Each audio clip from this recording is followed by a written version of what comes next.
Quels sont ces trois moyens selon Aristote? Il y a l'éthos, les pathos et les logos. L'éthos, en grec d'origine, c'est traduit par celui qui parle. En d'autres termes, les locuteurs. Le pathos, c'est celui qui écoute, l'interlocuteur.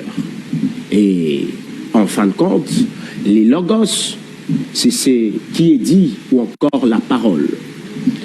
L'éthos, celui qui parle, doit premièrement se munir de tout ce qu'il faut pour se crédibiliser, créer en face de ses interlocuteurs le charisme.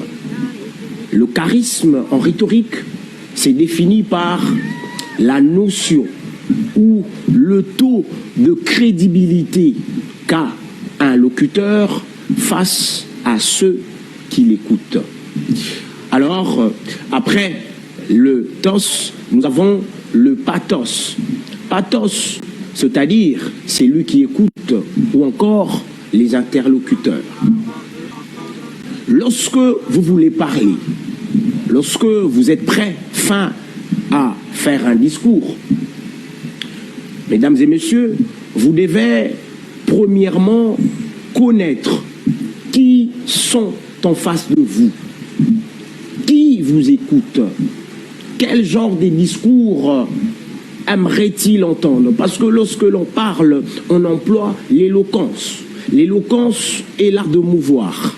Émouvoir, c'est-à-dire créer les sentiments chez l'interlocuteur.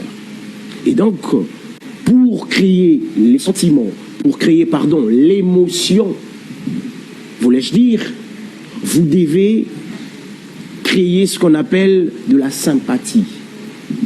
Toucher l'émotion de votre interlocuteur en cherchant à fustiger, dans le bon sens du terme, ce qu'on appelle ses centres d'intérêt. Et je vais finir par le logos. Logos, ce qui est dit.